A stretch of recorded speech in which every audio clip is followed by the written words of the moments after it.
The Facilities and Long Range Planning Committee calling this meeting to order. If our superintendent will call the roll. Mr. Major? Here. Mr. Edmond? Here. Mr. Booth? Here.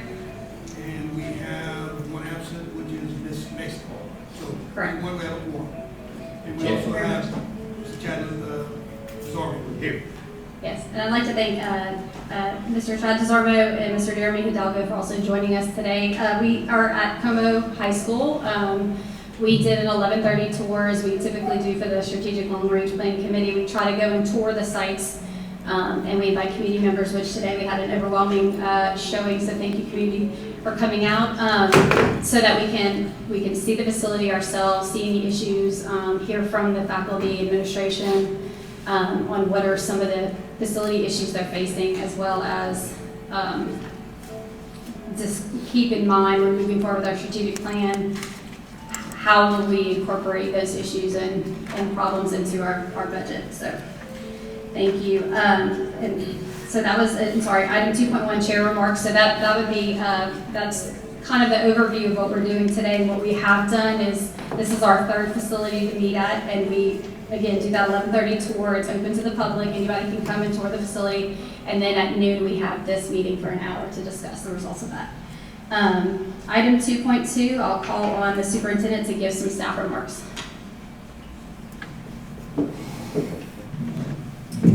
Thank you, Mr. Booth. First of all, again, just to all of the participants here, first of all, I want to make sure everyone is aware that our facilities and maintenance groups are really hard at work. We're doing a lot of different things at various schools. I want you to know that, these visits that we're coming on, we're having our personnel here and we're observing, and we're going to make some changes, and we're going to make sure that this is on top of things. The one thing that you will also hear from today is that your directive as far as getting a long-range planning strategic plan. We have our civic solution group here with us. You're going to hear where we are in that process. You have seen that I have communicated with you as a board. Also, I've communicated with the community about this group starting. It is something of which I'm going to say to every single person out there in the community that please be in tune, because our one thing that we want to do is we want to be very transparent along this process, so that when these deliverables are coming back to us in October and November, it is something that everyone will be aware of. So thank you for this opportunity, and I'll be around if you have any other questions. Thank you. Now I'd like to request my fellow committee members to just review the agenda and if there's any questions or comments. If not, I'll entertain a motion to approve. I move to approve the minute. Second. Okay, we have a motion by Mr. Edmond, a second by Mr. DeZorno. Sorry for feedback. All in favor? Aye. Any opposed? Okay. And then the committee meeting minutes of April 16th, I believe we approved those at our last board meeting. So if anybody wants to just take a moment to review them, we have them in your packet for you. So the exciting part of our meeting is item 2.5 is the discussion and review of the tour by the committee. I'd also like to expand this item with the committee's approval to include the community members here that toured the school as well, if they'd like to come up and give some observation or remarks. I would like to thank, we have some community members, Mr. Nick Pugh, Dr. Kip Schumacher, Mr. Todd Mutaw, Ms. Erica Ray, that joined us, as well as Mr. Joe Spell, an alumni of this facility. And I just am grateful that I know that they have already been working to improve our school system, but for them to take their time out of their day to come and tour this facility, it's just, I'm unbelievably grateful that these gentlemen and ladies have this much passion for helping improve public education in Lafayette Parish. So I just want to extend that gratitude. So with that being said, I'll open the floor to the committee to give their review of the tour of Comeaux High School. I'll start off. One thing about it, there's a lot, looks like it could be easy fixes, and then there's some of it that I think, like the flooding in the corridor, that's gonna take a little more help from us to go through. But we can't have the hallways flooding for the kids to walk through. You know, this may sound silly, but some of them paid $200 for their shoes, and they're gonna walk through that water. Eventually, we're gonna take some flack for that. We do have to address that water in the hallway, for sure. A lot of it's ceiling tiles, like I said, it's some stuff that can be easily fixed. But a school that sits this deep into Lafayette, to have these problems, it just doesn't reflect very well on us. Like you said, the visitor side, you know, other people that come to this school are gonna immediately start recognizing these faults. And so it definitely needs some attention.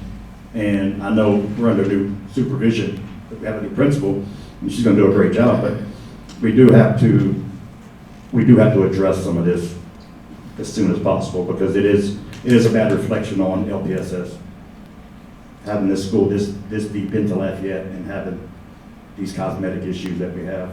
And not all of it's cosmetic, some of it's like the AC. I mean, if kids aren't comfortable, they're not gonna, you know, the instructional time's not gonna be valuable because they're gonna be uncomfortable. If the smells and the AC aren't working, it's gonna be a distraction.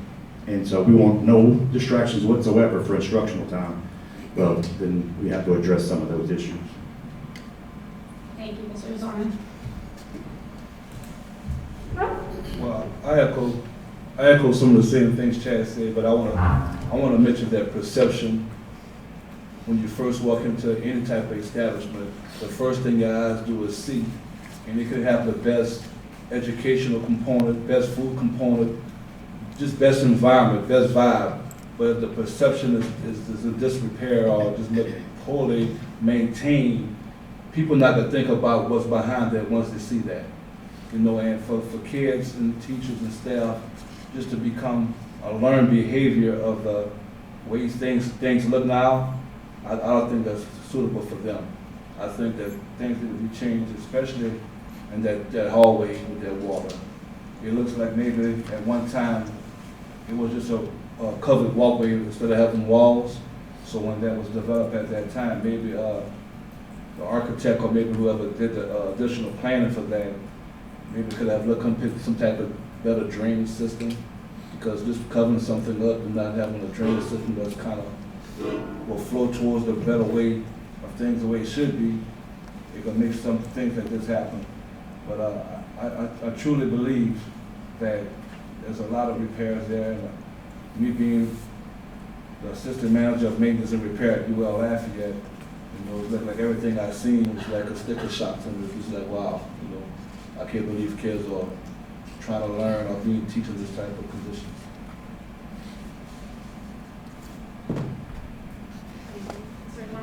I just wanted to make one more comment for what Josh said. Perception is everything. And ultimately, the smell gets you immediately. So if the smell don't get you, the visual does. So it is. He's right. And, you know, we're trying to keep kids staying in the public school system instead of going to Renaissance or wherever else. You know, you have to keep up with the Joneses per se. We have to make sure that our schools are top notch. That way it keeps them from going to these charter academies. And so I think that perception can make somebody's mind up right now. If a parent walked in with their child to tour Comeaux, and then they left here and went to a charter academy, that's a no-brainer. I mean, I think they're gonna go with the charter academy. So that battle that we're fighting day in and day out with charter schools, I think this is a perfect example of where we have to step up and make sure our schools are in good shape. They don't have that smell and they don't have the problems with the tiles and everything else. It looks like we're basically skipping. Looks like we're just kind of taking shortcuts. We just want you in the classroom and we don't care what everything else looks like. And I know that's not what it is, but that may come across to a parent. So I think it is uber important that we address the cosmetic just as much as we do the mandatory repairs. Absolutely. Thank you. If y'all indulge me for a second, I did want to read you this in the beginning and I forgot. In 1963, the Lafayette Parish School Board voted to build a consolidated high school to service the Broussard, Youngsville, and Milton areas. They named the school for Ovey Comeaux. Comeaux represented that part of Lafayette Parish on the school board for 48 years. And so this school was actually built in 1963, the original building. Obviously, we've added on the Arts Academy wing, I believe in the boys gym. Boys gym is new. Okay, the boys gym, I know those, the boys gym was before 90, and then the new building was added. 2017 was when the Arts Academy building was added to this, and the Arts Academy was relocated from Lafayette High to Comeaux High School. I believe the enrollment for that academy is now 100 students. The total last year at Comeaux High School was there were 850 students. So obviously if, about 100 and I think it was about 125 were magnets, so not zoned for this school, or we're assuming not zoned, and then the rest were zoned. Mr. Joe Spell spoke earlier and said in his class in 1997, the graduating class was 685 students. So what used to be one grade is now the entire school of this facility. And you can see the attrition. Obviously, this school was built to assist the 3 areas that now have their own high school, right? So it was built to not to service South Lafayette. That was what Lafayette High was for. It was to service Milton, Youngsville, and Broussard. And so now knowing that we have a high school in Youngsville, what does that mean for this school? And we do have students attending here, no longer from Milton and Youngsville, but from Broussard, a small percentage, I think. So that begs the question of, is this school relevant, necessary? Is there another, is this serving the population that it was built for? And then have we adapted the school to meet the population changes and growth? I think that's what our strategic planning consultant could really help us flesh out. But I will say thank you to Catherine Cassidy and all of the administration for giving us the tour today and for setting up that tour. We really appreciate you hosting us at the school. She provided so many insights into the ventilation issues, which are horrific. Most of the school smells like urine. The lighting issues, the wiring issues, the flooding issues, and the list goes on and on. I think the committee saw a lot of that today. The classrooms are dark. They're old, they're dirty, they've got every color formica I think that was ever created. There's just too many issues to enumerate, but too many exposed wires, too many things that to me, you can't put lipstick on a pig over and over and expect anybody to see it as anything other than a pig, and I think we've been doing that for a long time. So we need to really figure out whether or not this school needs to be added to our replacement list, because, or at least large portions of it need to be added to the replacement list.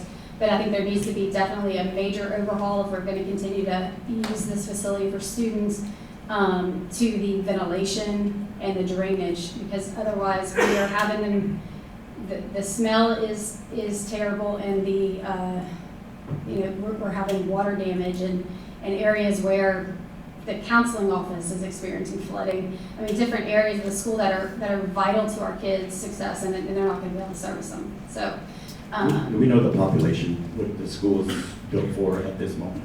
The current capacity with all the additions, the last time we looked at it was 1,856. And so we're 1,000 short of. Yes, it was built just so anybody can't hear her in the public, 1,856 students is what the school was constructed for, and we're right now at 850. And that's all of the structures, correct? Yes, ma'am. And the current rollover was 883. And we had 883 students here last year. The projected. Yes. And we do, speaking of the ARCA expansion, because I know you mentioned it, or ARCA itself, there is an expansion of 648 high school seats next year, brand new high school seats. Typically, based on our historical review of percentages, 80% of those students typically that attend ARCA come from Lafayette Parish. And so we know 80% of their high school new seats will be filled, and they are filled, by Lafayette Parish students, but we do not yet know which schools they're coming from. So this school could be much less than 850 next year based on how many stay in the Arts Academy and how many elect to leave our parish school system. I think that's gonna be a vital statistic once we see the effect on either replacement or what have you, how much we invest in the Comeaux. I think that statistic next year to see how many Comeaux loses is gonna help kind of figure out how far we need to go to either replace or restruct, because, you know, if they do lose 200 or 300, I mean, that puts them down around 500 students. It's just hard to compete with that. So I think we need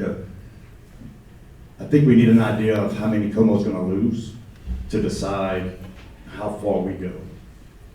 It's unfortunate, but you know, it's like one of those things. I wouldn't mind building a new school. Do we build it for 500 students, or do we build it for, 1,800 students, I guess? Right, and do we envision it as a 6th through 12th? Is it another type of facility? Is it an all-magnet academy? Is it a second STEM academy, since we know we have waiting lists and we can't service those kids? So lots of options that could be on the table, and obviously we'll look to our consulting group and the community input and enrollment to try to figure those things out. Mr. Hidalgo? I'd like to ask a few questions. We were talking about capacity, and we said it was 1,800. And I know when I came to school here, just like Mr. Spell, we had a large class, graduating class. I graduated in '99. But my question is, if we exclude the horrific, unacceptable temporary buildings, what now is the capacity of Comeaux High School? And I'm currently looking for that, if you give me a few minutes. My concern is I don't even think we should consider those temporary buildings as part of the school anymore. I mean, it's just, You don't need them. it's not that we don't need them.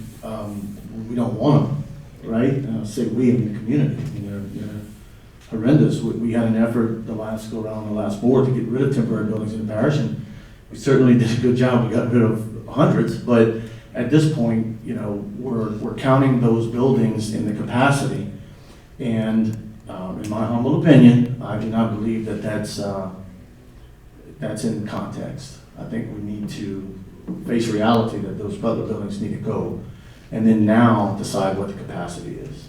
With the current enrollment, Jennifer, do you even need those portable buildings? With the current enrollment? My personal opinion would be no. I'm not sure. I know we have removed a lot of portable buildings here on campus, so to even have the atmosphere. Comeaux High School, the last projection I have of permanent classrooms, we would be able to have 1,190 students. It looks like we have a total of 19 temporary classrooms as of in January. Okay. So in case if anybody can hear that, we have 19 temporary classrooms. I don't know how many are being used, but I'd love to invite the administration to come and maybe enlighten us on some of those aspects, if you don't mind. Ms. Cassidy? As well as give, a few remarks on the board.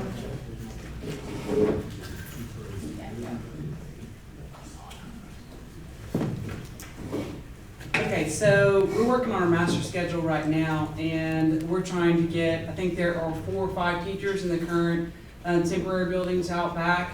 When we remove those teachers from those facilities and bring them into the building, we are pretty much at 0 available space at that point in time. So we're gonna almost be at max capacity for our current teacher load in classrooms. So I don't know if the numbers that she's referring to or when we had the temporary buildings, but there's not much space left in the building. We're gonna maneuver some special ed classrooms to some like half classrooms to bring in some teachers from the Butler buildings into the main spaces. But after that, I think we may have had maybe 1 more classroom available after that, after moving everybody out of the temporaries. And there are 4 active classrooms. 4 or 5 teachers. 4 or 5 teachers. Okay. Ms. LeBou, like they were saying back here, they have gotten rid of the portables since we inventoried in January. So they're down to 4 classrooms. So 2 portable buildings left, that's 4 classrooms. So 4 existing portables. I know 2 were used for ROTC before. We have built. 8 classrooms. Okay, 8 classrooms. 4 sets. Okay, And you're saying that if we move those classes into the building's at capacity at that point? I mean, we reviewed every classroom just this last week, and I mean, again, I'm new on the job, but I only found one available classroom after that. So if there's any classrooms that are hiding out that I'm unaware of, but not that I'm aware of, that we have much more capacity than once we bring those teachers in from outside. So do we need at least 2 portables to remain? Where we currently are, they really don't, kids and teachers don't need to be in those temporary buildings, so we're trying to get everybody Okay. in. That was gonna be my question. How comfortable do you feel if we get rid of all temporary buildings? I mean, population-wise, how comfortable are you to just use the school without the temporaries? So current population-wise, I feel comfortable. And I would prefer to robe a teacher or 2 than to use those temporary buildings because they're that bad. We didn't go out there because I'm planning on like trying to cut those ties with those. Right. But if our population grows too much more, then we don't have a whole lot of more brick and mortar space. Ms. Gardner, are you able to give us the number of students who have committed to Comeaux from the Arts Academy for next year? For next year, no ma'am, I can tell you what the enrollment was this past year. Okay. For this past year, it was, in the Performing Arts Academy, we had 164. In ROTC, we had 21. And in Visual Arts, we had 68. Just please remember that those numbers are not pure, and what I mean by that is that does not mean they live out of the Comeaux zone. Right. You could truly be a Comeaux zone student and be in the academy. So we always need to be very careful in that conversation. That does not mean we're attracting 164 from another school to come here. It's 164 that's enrolled in that. What was the graduating class this year? 189. 189. And there were 189 graduated, in case anybody couldn't hear that. Yep. And of that class, how many were Arts Academy? Do you know the percentage? No, ma'am. But I can pull it up and give it to you in about 5 minutes. That's fine. So 189 total students, and we're going to determine how many of those were Arts Academy students. And I guess we don't know how many are out of zone, but we can get those numbers as well.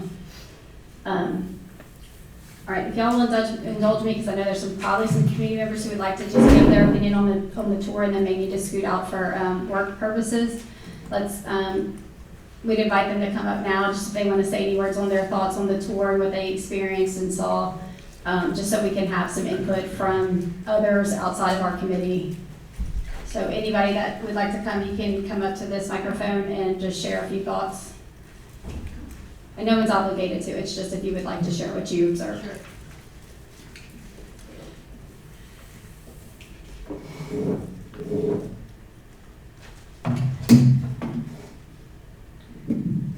My first observation is that if you move all current students into the existing building, which needs major repair, then you're going to be having some problems in terms of management. You have serious ADA compliance issues here. You have one elevator and it doesn't work when it rains. You have special ed students, you have handicapped students. You have fire code violations in the men's locker room. There were 2 exits other than the main entry to the room, and they were both blocked with book stands. You have serious sanitation issues, which are not just obvious because of smell, but because with the smell, there are other underlying hygiene problems that you have a lot of immunocompromised kids and teachers that are going to be affected by that. The flooding issues, I mean, those obviously can be addressed. You have mechanical issues in terms of your AC and ventilation. You have problems, and I asked the question and didn't get an answer. I'm hoping that it's a good answer. But you've got suspended ceilings that have been retrofitted into many of your classrooms. What is the ceiling that's above it? I'm hoping that there's no problems with asbestos. It's that white Yes. stuff that falls off. Yes. So there's all of these things in terms of, it's a real good thing to remove temporary buildings. I'm with you on that. But I think that the plan in terms of managing the repairs and to bring these buildings up to code in cooperation with the city and parish departments that manage those things is going to be very crucial for the students and the faculty, because you have faculty members that are handicapped as well. So kudos for you for embracing it. I guess they'll get to a point where you have to decide whether it's better to raise versus improve. But if you do shut down these temporary buildings, bring all your students in, you now know the environment in which you're hoping that they will learn and asking your instructional staff to teach in. So thank you. Would you mind taking your name just so we have it? Oh, Mary Lib Gercio, I'm a member of the community, former school board member. Thank you, Ms. Stephanie.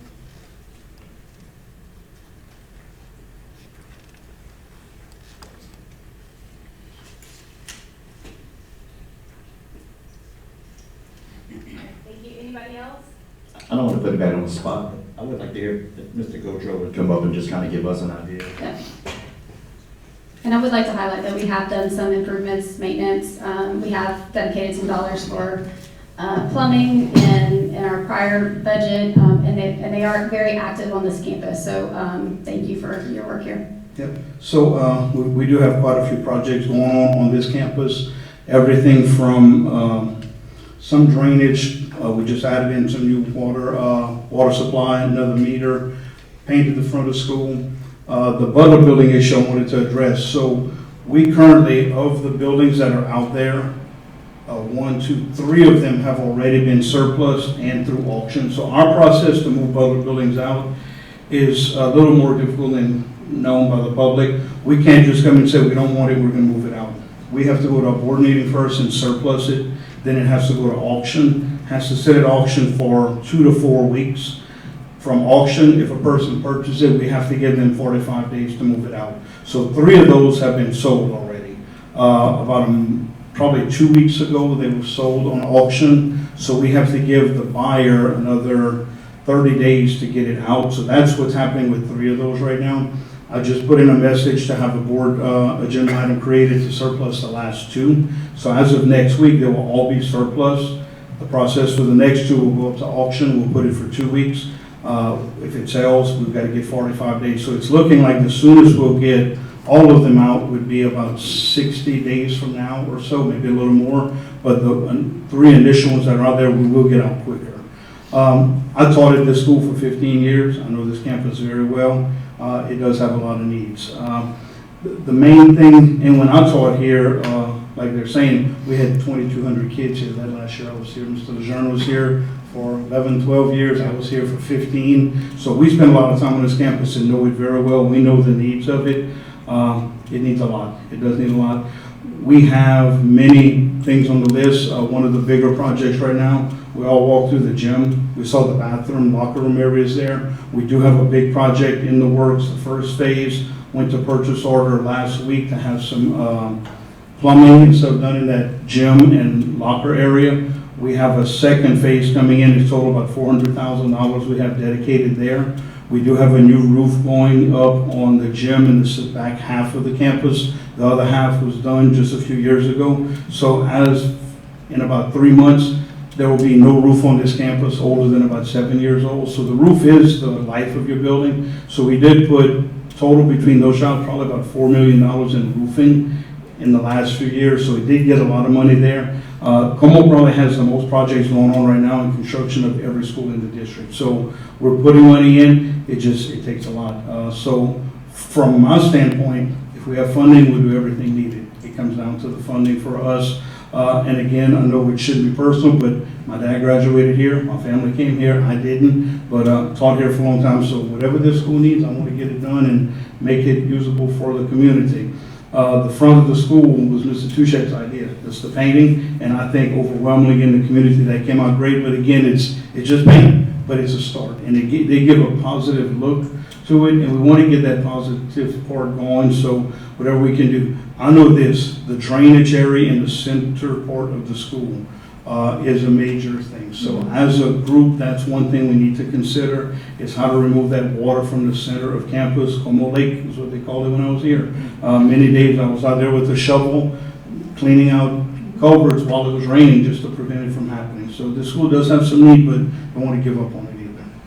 And that tunnel flooded while we were here. Yeah, Like that, it's just. Yeah, and when we walked through, I actually had Mr. Touchet by me, I told him, I was in the back, and I didn't hear what y'all were saying, but I was talking about that tunnel. So part of that tunnel, and again, it's things that we can fix. If you walk through the tunnel and you look outside, the dirt on the outside is a foot higher than the tunnel. Yeah. So you can see it. Again, it's a matter of funding, and we know what we need to do. It comes down to a funding mechanism to get these things done. What would be your idea first to get rid of it? I would say if I had something to do here first, I would attack the drainage of the quad and those landlocked areas in between the buildings. Because what happens in those landlocked areas, there's underground drainage there, but the problem is over time, none of that has been compacted with heavy equipment driving it. So that ground is soft, and actually ground, if you don't drive over it over time, raises up. Combine that with cutting grass and organic matter coming up, it would take a crew to come in and however they do it, wheelbarrows or whatever, dig out and lower those areas. And then for the quad area, we'd be coming in with underground drainage and draining out. And I think you start a place to keep the life of a school, the ceiling, the roof, and the ground, where your water comes from. If you can keep the water out, a lot of those smells that we smell are going to be gone, because the smells are coming in because of lack of drainage and backup of sewer and water. And that's what I would attack first, would be those spots. Thank you. Thank you, Mr. Gotro. Any other questions? Thank you. Any other thoughts? Ms. Wood, did you want the statistics? Oh, yes, please. So according to. Do you want to come read them so everyone can hear? Thank you, Ms. Gardner. According to a quick run of statistics in J Campus, it looks like we had around 66 graduating students that were enrolled in one of the 3 programs here, the ROTC, the Visual Arts, and the Performing Arts, which are all through the Magnet Academy lottery system, or through staying in the program from when they were younger. And out of that 66, I went ahead and went down a little deeper. It looks like 20 of them actually were zoned for Comeaux. So I am a zoned Comeaux student, but yet I chose to go through the academy to be part of the program. How many did you say? 60, looks like 66 graduates, And then, which 20 of them looks like they live in the Comeaux zone. Again, that was a quick run through our J Campus system. So 46 Out of our seniors. elected to come here from out of zone Out of zone, they came from. through out of the zone. Magnet Academy application Correct, process. for the 3 programs. Yep. Thank you very much. Oh, and Ms. Woodbury, we did, in 2019, we did have 22 portable buildings here. So it's a vast improvement of the number that y'all been committed to removing from campuses to have just the 4 left. Great, thank you very much. Any other discussion? As a result, I would like, I'm not sure I feel comfortable right now making a motion to add this to our replacement list. Again, I would like to see what our enrollment would be in the fall, knowing of the potential expansion, not having academy numbers for the Arts Academy yet, and just not feeling comfortable yet, knowing we have a new administrator and some new dynamic staff and leadership. I don't want to limit us on what our decisions might be, or limit what they might come up with to help us as solutions. So, and obviously we don't have a strategic plan in place yet as well. So I'm going to hold off on making a motion for anything to do with this building, but that doesn't mean that we won't be making a motion at some point. I did want to also point out that I found out yesterday from Ms. Cassidy that there is a another phase of Southside that was never built for 20 classrooms. So I would like us to determine the cost of that, and if that's still, a phase that anybody would want to consider, maybe the board can discuss.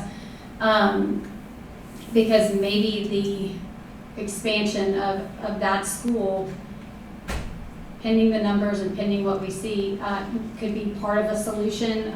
Maybe, the Arts Academy expansion to an all academy, we could have 1,000 solutions, but I really don't feel comfortable making a motion or any recommendation at this point until we have all the information on the table. But I was encouraged to hear that we already had that 20 classroom phase drawn out and contemplated, and obviously it must be,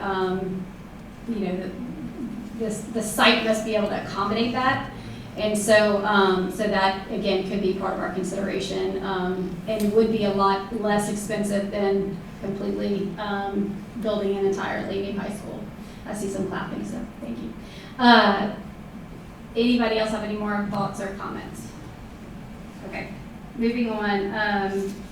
2.6 is a review of our current facility project list, so everybody would take a look at that. We have it in front of us? Yeah. So for everybody in the audience that does not have the benefit of the list, right now for full replacement on the list, we have Northside High School and S.J. Montgomery Elementary. I thought I'm not sure, this list may not be up to date.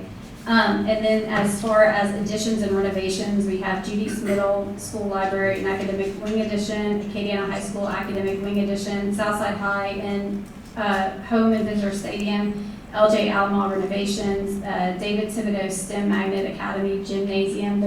It was originally built to be a middle school, so there's only one gymnasium. It would be a second gymnasium to accommodate the high school.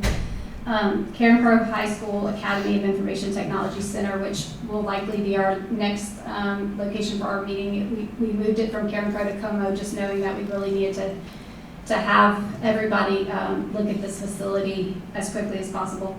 Lafayette Middle School Library, and then we did add JW Falk. I'm sorry, JW Falk is the one that we removed from the full replacement list and added to the addition and renovation list. So does the committee have any motion to revise that list at this point? Not at this point. I do have some stuff at Karen Crowe Middle, but I think it could be addressed later. Okay. All right. Next is item number 2.7. We're very excited to have our strategic planning group with us. Civic Solutions Group, and I would invite them to come up and make a presentation on the work that they've done so far to help Lafayette Parish move forward with a new strategic plan.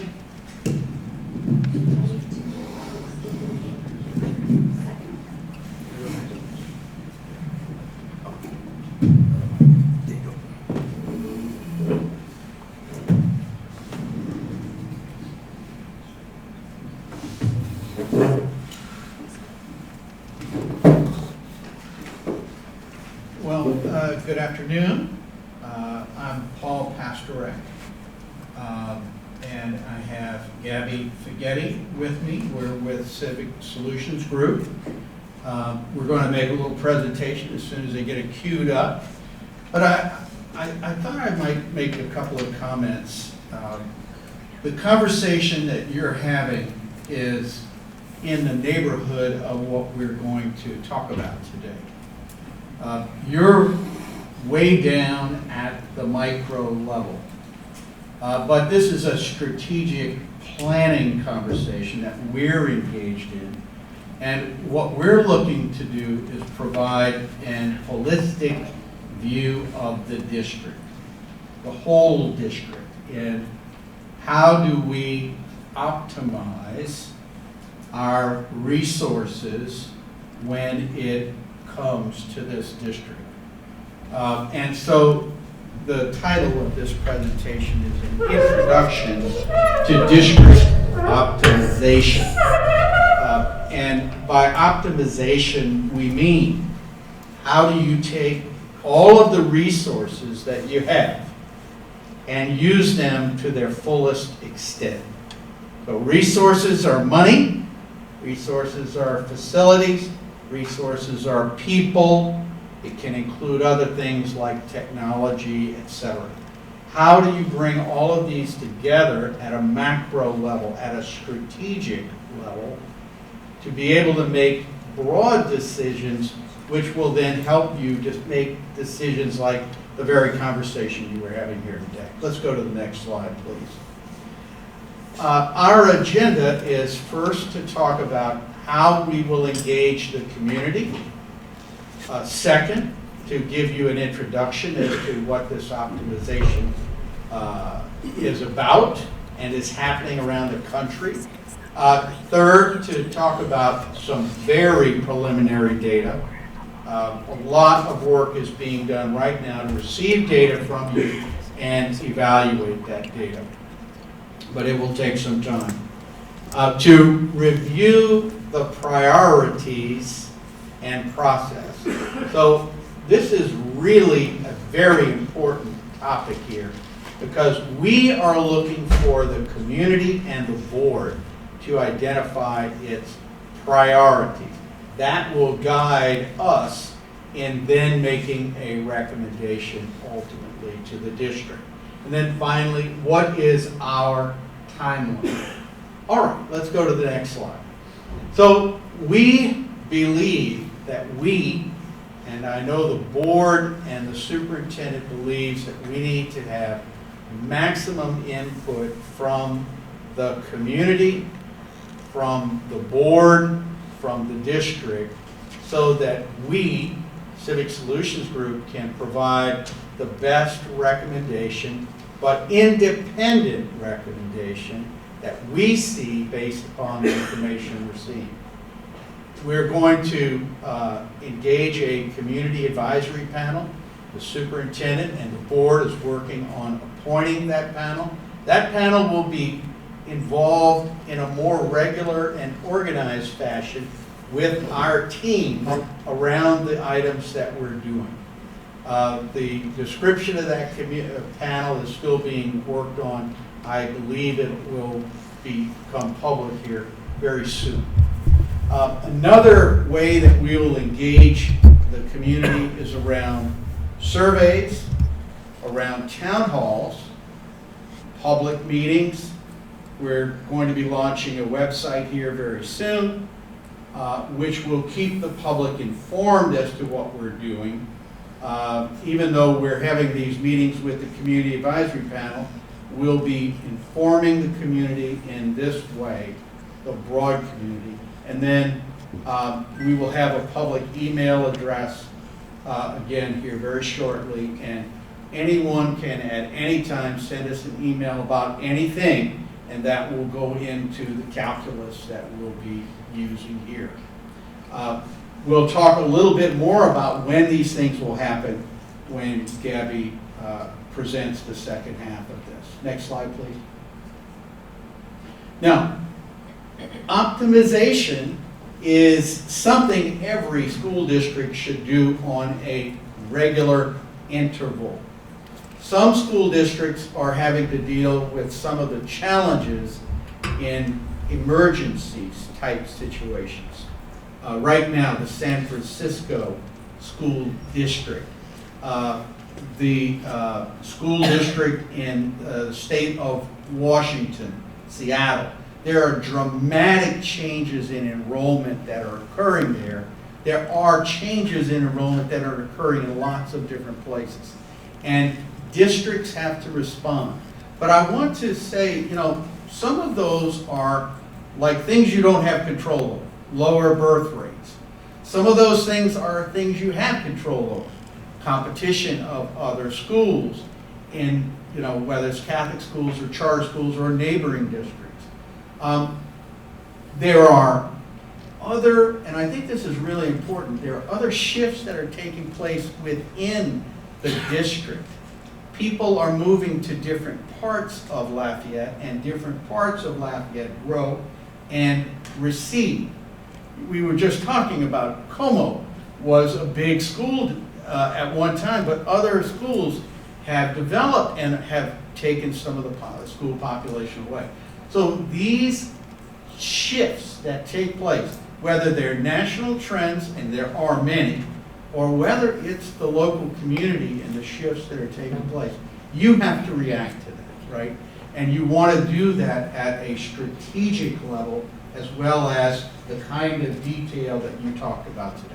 Next slide, please. Now, there are a number of possible elements that can be used in district optimization. And I want to start by talking about taking advantage of the demand that you cannot presently meet. In other words, how can you increase enrollment? That's part of the picture. We know right now, after talking with your staff, that you have wait lists to get into schools. How do we meet and increase the population? We're looking at other types of things. Should you consolidate schools? Should you move programs from schools? Should you come up with alternative models? Should you close schools? Now, I will just say this. This does not mean you will close schools, but we will look at all of these options. And we will consider all of these options. And we will come back to you after all of the community input and provide you with our best recommendation about what to do given the circumstances. Next slide. Turn it over to Gabby. Thank you so much for having us here at this meeting. I'm going to talk a few slides, really high level, really preliminary data that we've looked at. As my colleague mentioned, we are working closely with Ms. Gardner and the administration to get a lot of data on our hands so that we can do deeper dives. But at the sort of highest level to level set, this just shows what the enrollment has been in Lafayette Parish for the past 10 years. Since 2020, we've seen a 5% decline. That's not a huge decline. It's relatively stable over the past 10 years. But the sort of disconnect is that the parish itself has added 25,000 residents, and the school district has not added the sort of, relative number of students. So the sort of pie is getting larger. There are more families living here, or people living here, but the school district itself is not getting larger and has shrunk a little bit over the past couple of years. Next slide, please. And that sort of idea that like the pie for the school district getting smaller, the piece of the pie the district has, you can sort of see here. The district is enrolling a smaller percentage of the available students than it has in previous years. So charter school enrollment has more than doubled in the last 10 years, with a notable increase in the last year as the Renaissance schools got larger.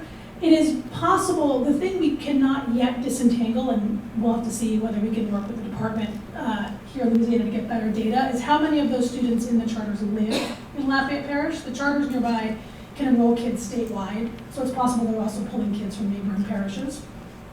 But their enrollment has grown, and the non-public school enrollment has also grown. That data is self-reported, so often there can sometimes be challenges with non-public school data, but I think the sort of relative relationship is something that we can look at here on this slide. And if you all have questions as we go, please feel free to chime in and ask them as we go. Next slide, please. And then finally, I think this is a really important slide because it gets at some of what my colleague was saying, where there are things that are a little bit out of our control. So if you look at the second line down, what we're seeing is in the school district, our kindergarten class was about 200 students smaller this year compared to last year. 200 is not a big number, but it is 8 classrooms of kindergarten students. It's fairly significant. And when your kindergarten gets smaller, the following year's first grade gets smaller, and then the following year's second grade gets smaller. It sort of reverberates through the district. It's not off, unless it's a one-year blip, which we would have to wait to see what this year's numbers look like. But over time, if the kindergarten cohort has gotten smaller, we will see that impact the district and its size as we go. So my colleague's point, some schools won't feel this as much as others because it will depend in part the schools families want. So schools that are in high demand or programs that are in high demand might stay just as full as they were even when the kindergarten cohort was larger. But some schools that are perhaps in parts of the city that are not growing or that are not as sought after will start to feel the fact that the kindergarten class is getting smaller as they potentially have to lose kindergarten classrooms. Y'all will break this down school-wide. We can do that, yes. Yes. Next slide, please. And so part of, sort of like to put a little bit of a close on this data piece, what is the impact of this enrollment landscape on the district? And, what we see happening over time as this continues is buildings become underutilized, you increase facility and transportation costs per student because there's fewer students in them, you increase your staffing costs, you might end up with, we have sort of a national challenge with staffing anyway, but that could be exacerbated. This leads to real impacts on students. It leads to potentially resources sort of going to maintain buildings that could be going into programming. You know, it could really mean sort of fewer art classes, fewer extracurriculars. It can mean you sort of like have vacancies that you might not have had because you're spreading teachers across more buildings. And so these are, as we think about optimization, it sounds like a very clinical word, and what we try to remember is it is about how do we optimize the experience of our staff and students. It really comes down to their day-to-day lived experience as students in the parish to make sure that they are getting everything they can get out of that experience. Next slide, please. And so this, sort of take a step back again, this is the process that we're undergoing. We will be around, Civic Solutions Group, with y'all through at least the fall. We are starting our work in May and June with preliminary data analysis. We are setting up our sort of feedback mechanisms, so the advisory panel is being put together. Our email address is up, I can share that shortly. Our website is going up, all of that. We're working to put those pieces in place. When we have our first set of town halls later this summer, they're marked for July, but the dates aren't firm yet. We will start the process of developing the priorities that will drive our recommendations. What are the things that the people who live and work and send their kids to school in Lafayette Parish, what do they care most about? How do we make recommendations that get people closer to that vision of priorities? That starts this summer. We will then be coming back to the board at the end of July with those priorities for consideration. Those priorities then become used to make a set of initial recommendations. Those initial recommendations, then we do a whole other round of input from the community and from yourselves, sort of how do people react to these recommendations. They then get updated and then they go back to the board for approval in the fall. Through all of this, we're getting feedback, either through informal mechanisms, because people are going to send us emails, or through formal mechanisms like town halls, surveys, and public meetings like board meetings. And could I just say, Yeah. the stakeholders are not just the community, but the faculty, the staff, the board. It's all of the people who engage this system. So I want to be clear, it includes the faculty and staff as well, and the students. It can include the students as well. And then next slide, please. The priorities really are the most important thing we can do. You already know this. You were just discussing this at this meeting. That you have a limited set of resources, and you are trying to decide which things to do, which are the most impactful to do, which are the most important given these limited resources, and the priorities will help us make those decisions. What is it that is most important to this really broad group of stakeholders in this community when it comes to the schooling that their children receive? That is what the priority development is. From our perspective, it is what drives and sort of sets the table for all of the recommendations we will make moving forward. On the next slide, you will see examples of priorities that different districts could use, that this community could decide are important to them, but we can go to that next slide. Yes, so here's an example of them. These are 8 priorities, or 7, I guess, with 1 TBD. All of these things are important. They can't all be a priority for us. If they're all a priority, there's just too many. It's going to be too difficult to actually make decisions. So the question is, how do we relatively rank these things? What matters the most, and what's missing from this list? That's what we're going to try to discover in our first month of community engagement. And we are really hopeful that everyone who cares about this work will be a part of that conversation, whether it be families who send their children to school here, teachers and staff who work in these schools, yourselves, the administration, the community at large. So if I could just say, in the summer, we're going to be looking for feedback from all of the stakeholders as to what they think the priorities are. We're going to have a town hall in different parts of the community to talk about and hear about those priorities. We'll put some up for consideration, and we'll put some feedback that we're getting, and we'll talk about that at the town hall. We'll come back with a recommendation based upon all that information. Go to the board at the end of July and say, here's what we heard from the community board. Board, what do you say the priorities are for this school district?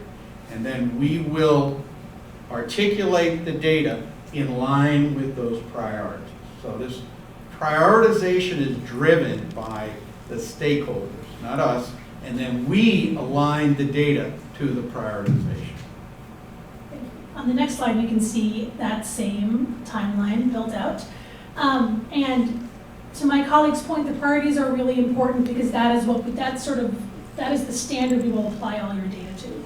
And so when we understand the priorities the community has, take them to the board for approval, and then apply those priorities across all of your schools, we might see that, maybe every school in the district sort of comes up as a possibility for action. The question then is taking those potential actions back out to the community to understand which ones feel like the right ones to go moving forward, so that all of you as the board can then consider those and make a decision for the 25-26 school year and onwards. It doesn't mean everything has to happen in one school year. It means this can be a process that we do together and sort of re-up year over year to make sure we're making the right decisions for the students and families who attend school in this district.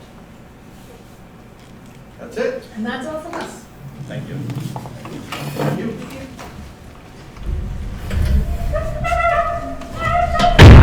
Start getting Ms. Spaghetti. That's my word to say. We appreciate it. I really think this is something that should have happened years ago, and it's my fault, along with many others, for not making this a priority. So I'm excited to see what how the community responds. I hope the community will put forth as much information as possible to help us make the best decisions possible. What I hear over and over, and I'm sure my fellow board members do too, is that they never feel like there's transparency, or they never feel like that the community gets engaged in decisions. And so this is the opportunity to get engaged, because this will really form what the future of the Lafayette Parish school system looks like. And so this is the opportunity, this is the time. Please seize it, because we need to make sure that we are moving forward with the priority of the community in mind, because there are so many choices that parents can make these days.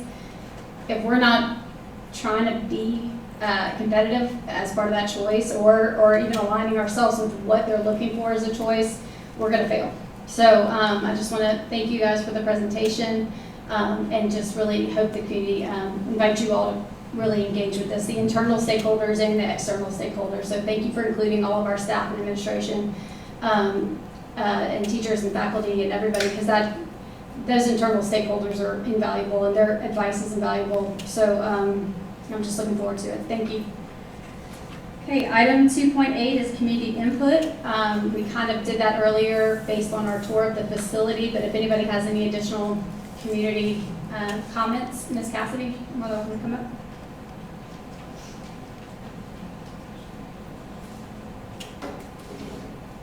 Thank you. Listen, I'm the new leader of Comeaux High School, and so I would be amiss if I didn't take this opportunity to advocate for my students and my stakeholders of our school, the faculty and the families here.